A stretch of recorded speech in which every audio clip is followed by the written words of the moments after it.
और बड़ी खबर पीएम मोदी के इजराइल दौरे से जुड़ी, जहां आज उनका दूसरा दिन है। आज पीएम मोदी इजराइल के पीएम नेतन्याहू से डेलीगेशन लेवल की बातचीत करेंगे, जिसमें कई डील्स होने की संभावना है। आज हथियारों के ज्वाइंट प्रोडक्शन की डील भी संभव है। तो आज इजराइल के राष्ट्रपति से भी पीएम मोदी की मुलाकात होनी है। इससे पहले यात्रा के पहले दिन पीएम मोदी ने इजरायली संसद नेसेट को संबोधित किया। इस दौरान उन्हें संसद का सर्वोच्च सम्मान speaker of the Knesset medal से नवाजा गया। नेसेट को संबोधित करते हुए मोदी ने इजराइल पर हमास के हमले की निंदा की।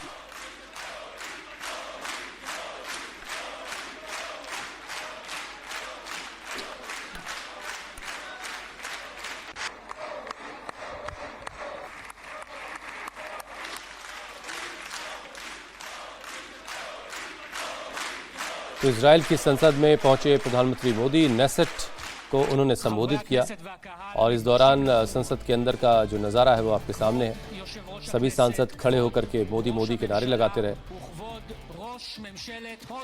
आज दूसरा दिन होगा प्रधानमंत्री का इजराइल में, और आज कई डील्स पर भी मोहर लग सकती है। फ्री ट्रेड एग्रीमेंट पर मोहर लगेगी। कई डील्स हैं डिफेंस से जुड़ी हुई, उनको हरी झंडी मिल सकती है।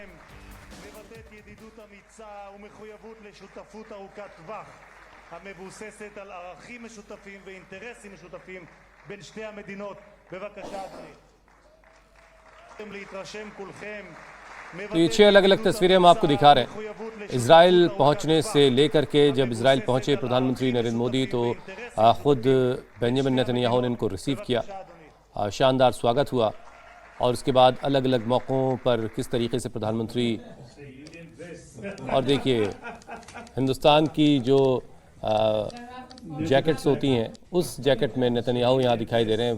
भारतीय लिबास में, भारतीय परिधान में नेतन्याहू।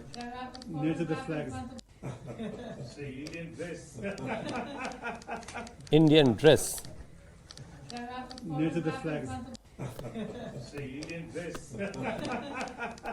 ये विजिट जो है इजराइल की ऐसे वक्त में हो रही है जब उस पूरे इलाके में टेंशन काफ़ी बढ़ी हुई है। अमेरिका और ईरान के बीच तनाव अपने चरम पर है।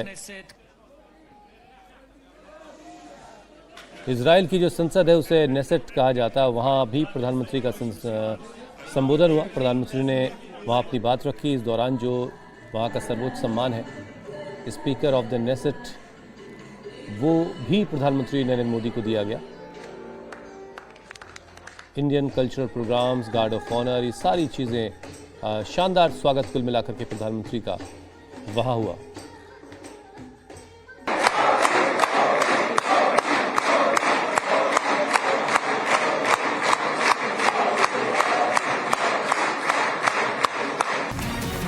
इजराइल की संसद में मोदी मोदी की गूंज। भारत के प्रधानमंत्री को इजराइल की संसद का सबसे बड़ा सम्मान और पीएम मोदी के सम्मान में तालियों की गड़गड़ाहट की ये तस्वीरें।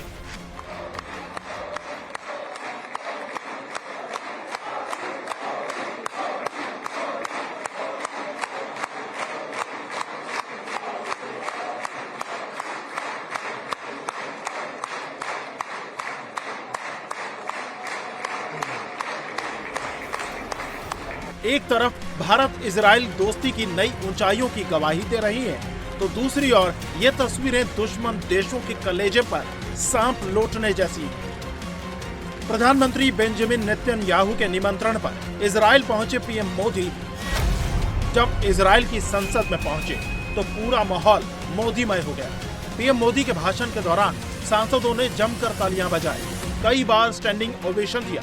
तो भाषण के बाद इजराइल के सांसदों में पीएम मोदी के साथ सेल्फी लेने की होड़ लग गई। इजराइल की संसद को संबोधित करते हुए पीएम मोदी ने आतंकवाद पर करारा प्रहार किया। पीएम ने भारत का रुख साफ करते हुए कहा, आतंकवाद पर दोहरा रवैया बर्दाश्त नहीं है। हमारी आतंकवाद पर जीरो टॉलरेंस नीति है। भारत क्षेत्रीय स्थिरता और शांति के पक्ष में है। Honorable members, I also carry with me the deepest condolences of the people of India for every life lost and for every family whose world was shattered in the barbaric terrorist attack by Hamas on October 7. We feel your pain. We share your grief. India stands with Israel firmly, with full conviction in this moment and beyond.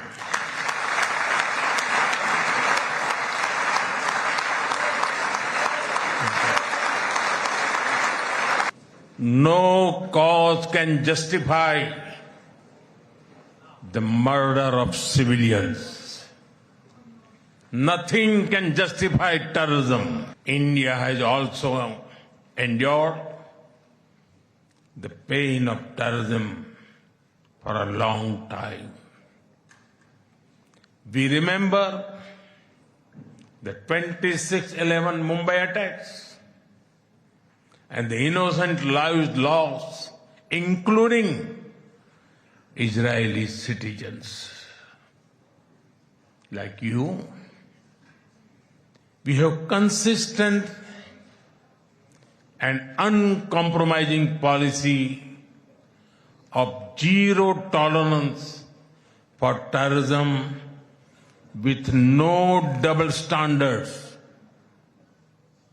Terrorism aims to destabilize societies, to block development, and to erode trust. Countering terrorism requires sustained and coordinated global action because terror anywhere threatens peace everywhere. That is why India supports all efforts that contribute to durable peace and regional stability. अपने संबोधन में PM Modi ने Israel के साथ अटूट रिश्ते से लेकर सांस्कृतिक एकता की बात की, तो उससे पहले इजराइल के पीएम नेतन्याहू ने संसद में पीएम मोदी को दोस्त से आगे बढ़कर अपना भाई बताया और पीएम मोदी के गले मिलने के स्टाइल की तारीफ करते हुए उसे मोदी हक का नाम दिया। My wife Sarah and I greeted you in the airport, and just as you came down the steps, we embraced each other. Because Prime Minister Modi's personal embrace is something special. It's called the Modi hug. It's well known around the world. And when you hug someone closely, truly, you know it's not an act. It's a real thing. It's called the Modi hug. So I want to return the hug here too from every single one of the Knesset members. And it's not only an indication of the personal relations, of the personal friendship between us, but it really reflects the warmth of the tie between our two peoples. आज PM Modi अपने Israel दौरे के दूसरे दिन भारतीय समय अनुसार दोपहर 12:15 पर याद वाशेम का दौरा करेंगे।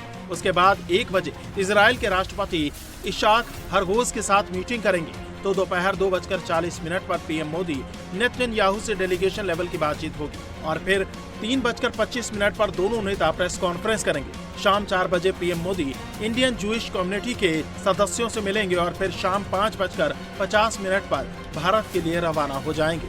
पीएम मोदी के दौरे के दूसरे दिन आज जिन मुद्दों पर डील फाइनल हो सकती है, उनमें डिफेंस इंडस्ट्रियल सेक्टर में सहयोग बढ़ेगा, हथियारों के ज्वाइंट प्रोडक्शन की डील संभव है, मिसाइल डिफेंस सिस्टम पर डील की उम्मीद है, ड्रोन एआई फ्यूजन में सहयोग बढ़ाया जाएगा, एग्रीकल्चर एनर्जी में इजराइल निवेश बढ़ाएगा, फाइनेंस एजुकेशन सेक्टर में समझौता संभव है। इसके अलावा फ्री ट्रेड एग्रीमेंट का रोड मैप तय किया जाएगा।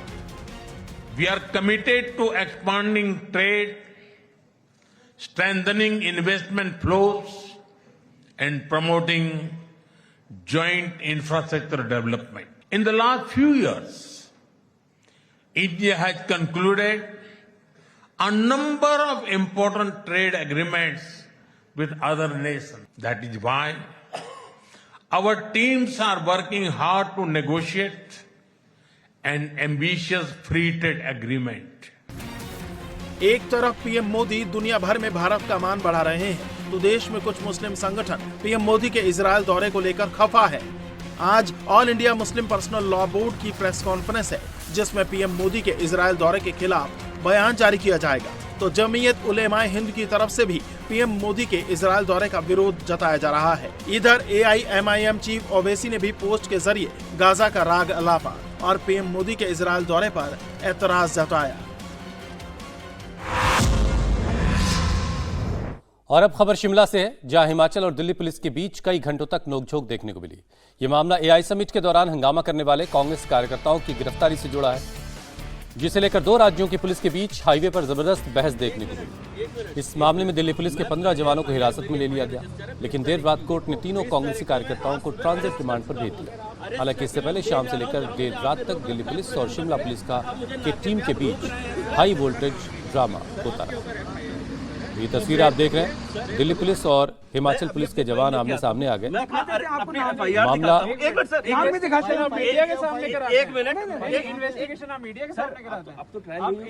ट्रायल मीडिया करता है, एक पुलिस वाला बोल रही है। सर मैं ये नहीं कह रहा हूँ, एक मिनट, मैंने FIR सर एक मिनट बोल दीजिए, क्योंकि आप जो कर रहे हैं मैं कुछ नहीं कर रहा।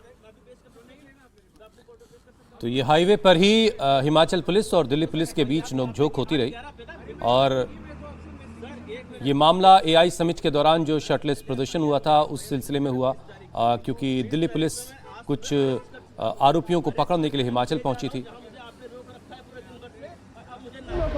हमारी गाड़ी साइड में खड़ी है, किसी रिमांड आ चुकी है। आज मैं सुबह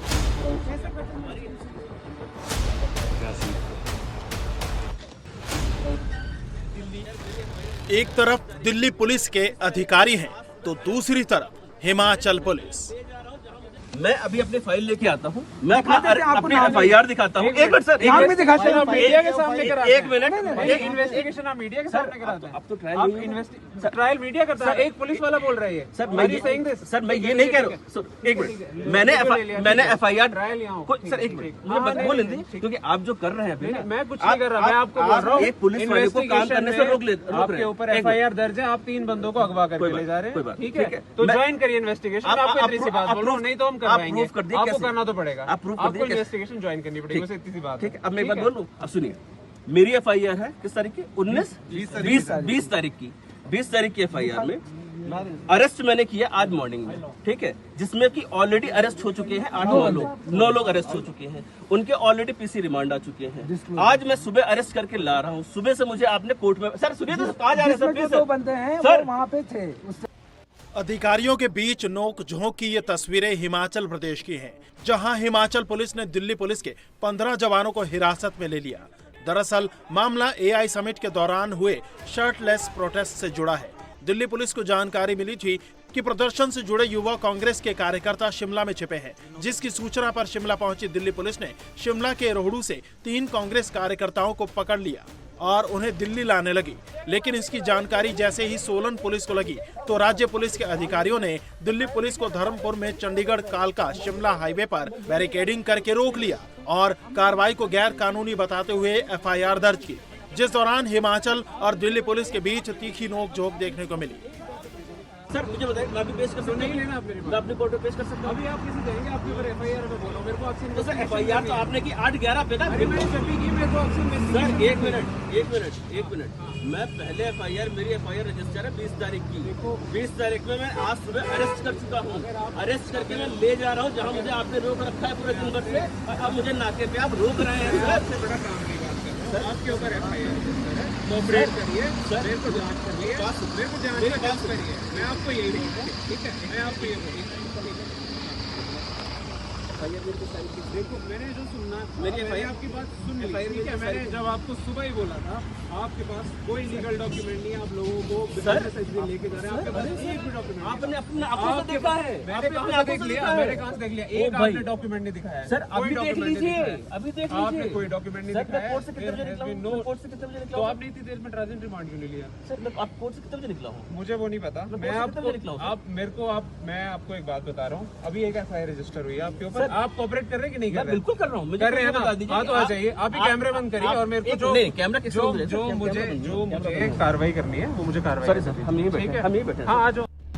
हिमाचल पुलिस के मुताबिक दिल्ली पुलिस ने लोगों को बिना सही प्रोसेस फॉलो किए गिरफ्तार किया था। ऐसे में राज्य पुलिस ने दिल्ली पुलिस के जवानों को और गिरफ्तार किए गए 3 युवकों को रोका। सभी को शिमला के डिस्ट्रिक्ट कोर्ट में पेश किया गया और दिल्ली पुलिस के 15 जवानों को हिरासत में लेकर केस दर्ज किया गया।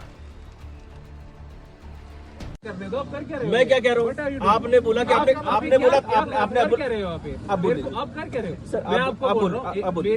मेरी अभी मीडिया वालों से भी हुआ है, मेरे को इन्वेस्टिगेशन करने प्लीज दीजिए। प्लीज है ना कोई नहीं Right, sir, आप you are in the public place, sir. We are not doing anything. मेरे को आप इन्वेस्टिगेशन ज्वाइन हुई है, ये सब मीडिया के सामने आप बोल रहे हैं मीडिया ट्रायल करेंगे, मुझे समझ नहीं आ रहा। नहीं मैं बिल्कुल नहीं बोल रहा हूँ, कोई बात नहीं, मैं कोई बात नहीं, कोई नहीं करने दीजिए और हमें कोऑपरेट करिए। बिल्कुल कर मैं कर रहा हूँ। आप सुनेंगे मेरी बात? मैं कोऑपरेट कर तो रहा आप हूँ। मुझे सुनाइए ना। मैं तो आपको आधे घंटे से बोल रहा हूँ। सर, मैं कुछ बोल सकता हूँ? इस साइड में मैं कुछ बोल आप सकता हूँ? बोलिए। आपने बोला आपने कागज नहीं दिया। मैंने आपको आप कागज देखिए। मैं आपको कागज ये तो आप अभी दिखा रहे हैं। आपने सुबह एक कागज आप कागज देखिए।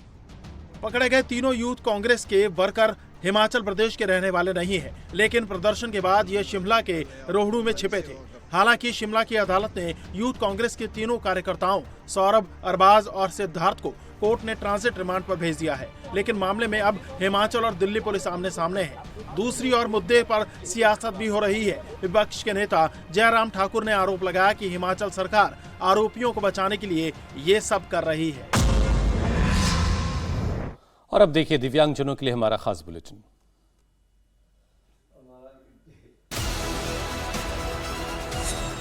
प्रधानमंत्री नरेंद्र मोदी के इजराइल दौरे का आज दूसरा दिन है।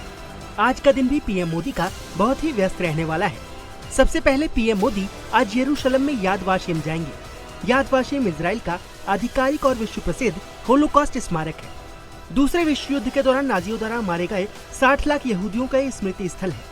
इसके बाद पीएम मोदी इजराइल के राष्ट्रपति आइजैक हर्जोग के साथ द्विपक्षीय वार्ता करेंगे। फिर प्राइम मिनिस्टर बेंजामिन नेतन्याहू के साथ डेलीगेशन स्तर की बातचीत होगी। इस बातचीत के बाद समझौतों पर हस्ताक्षर होंगे। पीएम मोदी आज इंडियन जैविश कम्युनिटी से भी मिलेंगे। इससे पहले कल पीएम मोदी का इजराइल में शानदार स्वागत हुआ। एयरपोर्ट पर खुद नेतन्याहू ने उनका स्वागत किया। पीएम मोदी ने कल इजराइल की संसद को संबोधित किया, जहां उन्होंने कहा कि आतंकवाद पर दोहरा मापदंड नहीं चलेगा। इजराइल ने पीएम मोदी को अपने सर्वोच्च नागरिक सम्मान से नवाजा। उत्तर प्रदेश के मुख्यमंत्री योगी आदित्यनाथ भी विदेश यात्रा के तहत सिंगापुर के बाद जापान में हैं। सीएम योगी ने बुधवार को टोक्यो में यूपी इन्वेस्टमेंट रोड शो में हिस्सा लिया। इन्वेस्टर्स के साथ मीटिंग की। सीएम योगी ने जापानी कंपनियों के सीईओ से कहा कि जापान सूर्योदय का देश है तो भारत सूर्यवंशी प्रभु श्री राम का देश है। भारत और जापान के बीच पारंपरिक आत्मीय रिश्ते हैं, इसलिए वो जापान के कारोबारियों को यूपी के विकास में भागीदार बनने के लिए इन्वाइट कर रहे हैं। योगी ने कहा कि यूपी में लॉ एंड ऑर्डर दुरुस्त है, इन्वेस्टर्स का पैसा सेफ और सिक्योर रहेगा, इसकी वो गारंटी देते हैं। बिहार दौरे पर पहुंचे केंद्रीय गृह मंत्री अमित शाह आज सीमांचल के अररिया जाएंगे। अररिया में वो सुबह 11 बजे लेटी सीमा चौकी पर आयोजित एक कार्यक्रम में भाग लेंगे। इसके बाद वे कलेक्ट्रेट में पुलिस अधीक्षकों और सीमावर्ती क्षेत्रों के जिला अधिकारियों के साथ भारत नेपाल सीमा से संबंधित मुद्दों का आकलन करने के लिए बैठक करेंगे। अररिया में अमित शाह वाइब्रेंट विलेजेस कार्यक्रम में भी भाग लेंगे। कल अमित शाह पूर्णिया का दौरा करेंगे। आरएसएस प्रमुख मोहन भागवत ने भारतीय सेना को विविधता में एकता का श्रेष्ठ उदाहरण बताया है। पठानकोट में उन्होंने कहा कि सेना की यही भावना सामाजिक जीवन में भी सुदृढ़ होनी चाहिए। भागवत ने कहा कि सिर्फ सीमाओं की रक्षा ही पर्याप्त नहीं है, बल्कि सामाजिक एकता, आर्थिक मजबूती और सांस्कृतिक आत्मविश्वास भी उतना ही जरूरी है। भागवत ने कहा कि संघ किसी भी प्रकार की प्रतिस्पर्धा या प्रचार की भावना से काम नहीं करता, बल्कि केवल राष्ट्र हित को ध्यान में रखकर समाज के बीच सक्रिय रहता है। आईडीएफसी फर्स्ट बैंक घोटाले में बड़ा एक्शन हुआ है। एंटी करप्शन ब्यूरो ने मास्टरमाइंड विभव ऋषि समेत 4 आरोपियों को गिरफ्तार किया है।